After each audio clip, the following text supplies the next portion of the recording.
We have all at one time or another found ourselves in life's turbulent waters. I am at one of those points. I never dreamed any decision in my life would be as complicated or as scary as now, managing multiple sclerosis. If I stay the course, within a year or less, I will have no other treatment options. My final option in treatment is Hemopoietic Stem Cell Transplant. It is real medicine, but not easy. The logistics alone are intimidating. 1 month out of the country with a helper and 3 months of recovery and isolation from family and friends for safety once I return home. There is just no way around it. The next several months of my life, financially and emotionally, will be the hardest that I never imagined. To do nothing would be to continue the drug regimen of Ogrievous, which cost my insurance company an introductory rate of $65,000 per dose twice a year. That's just the drug. It does not include the 4 to 6 hours of an infusion center and the visits to the neurologist between. A $200,000 a year drug regimen.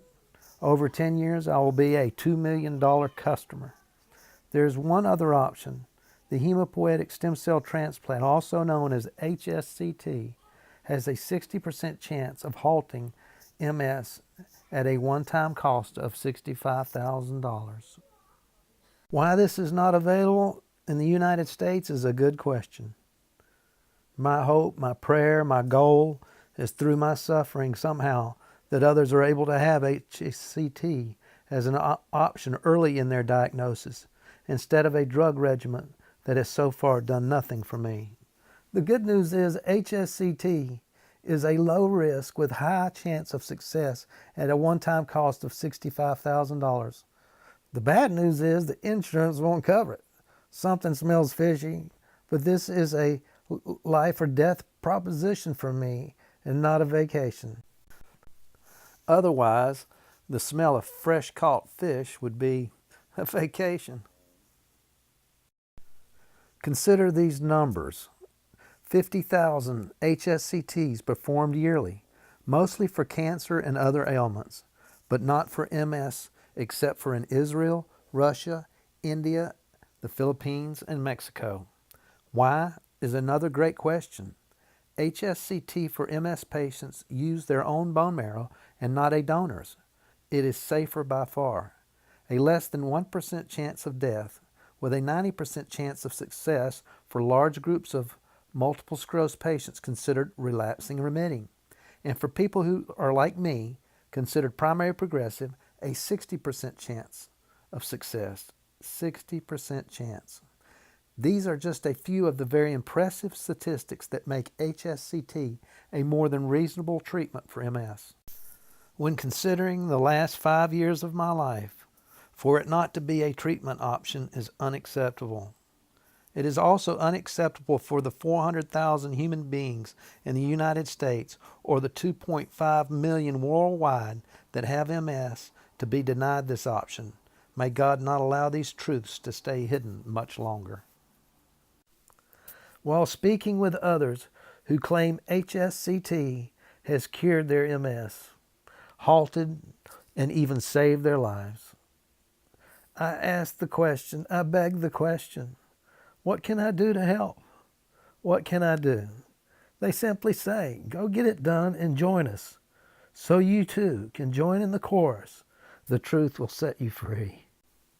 Why now is a good question, and not earlier. That's a really good question. Mostly recently they have loosened the criteria to accept someone over 50. I'm 52. They are also taking secondary and primary progressive people with MS because of their success. I am primary.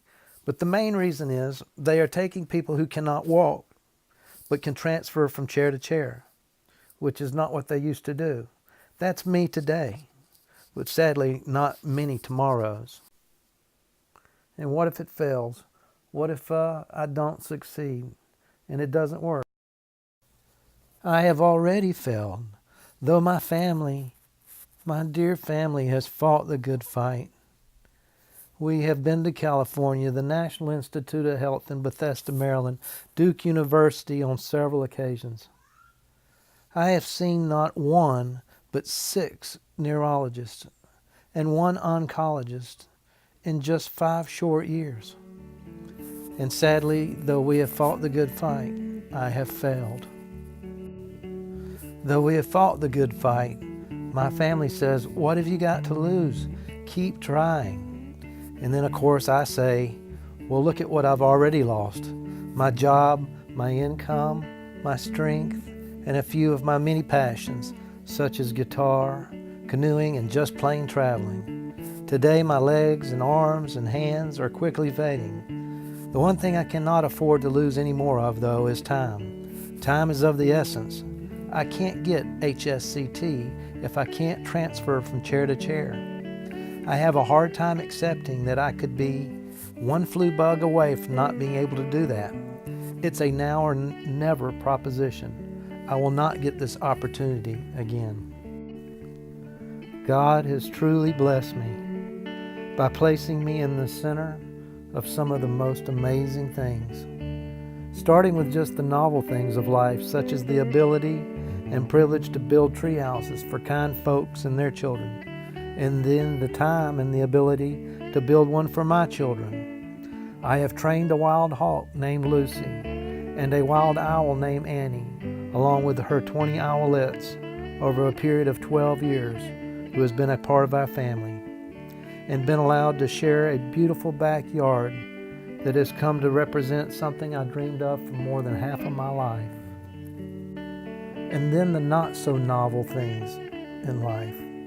The blessings that really matter and are most important, such as love and family, like having my mother, who once again is helping me in the much needed care that I need at age 52. And of course, my 2 boys. One, I believe, has the ability to someday be the smartest person I know. The other to be the most talented person I've ever known. And a little girl that fell through a hole in the clouds one day. Of course, I could never find the words or say enough about the most beautiful human being I know, my wife. We most definitely improved our family genes, said the preacher that married us, and he who just happened to be my father. He was right, and I now have the offspring to prove it. Obviously, physically, I cannot be the backbone in this family anymore. But they have picked up my slack with love, laughter, hard work, prayer, and patience. Even with this thorn in my side, I cannot put into words how truly blessed I am. It's not as much what I have to lose, but that they have too much invested in me for me not to fight this with all my being. About 6 years ago, it seemed as if my life was moving too fast and even success was becoming meaningless. So I prayed for God to slow me down and to do with me as He will to get done what He needs to get done before He's through with me. Some would say, be careful for what you pray for. He immediately answered that prayer, and I have been slowing down ever since, and it's been a mystery to me as to what I'm supposed to be doing. Today my prayer is to just have a job. I believe that stem cell transplants are the future for those who suffer from multiple sclerosis and many other diseases. But sadly, as a possible $2 million customer for pharmaceuticals, there is no incentive to move in that direction. Could this be my purpose? Could I now have a job? Please pray for me and for those who just need help finding their way that this is my job. When I first felt MS 5 years ago, I described it as trying to walk or run through water. That feeling and description has stayed true till today. The difference is the feeling now is of trapped and drowning. If anyone feels led to toss me a lifesaver, God willing, we will accept that as a challenge, not only to succeed, but to also toss it many times forward. Thank you.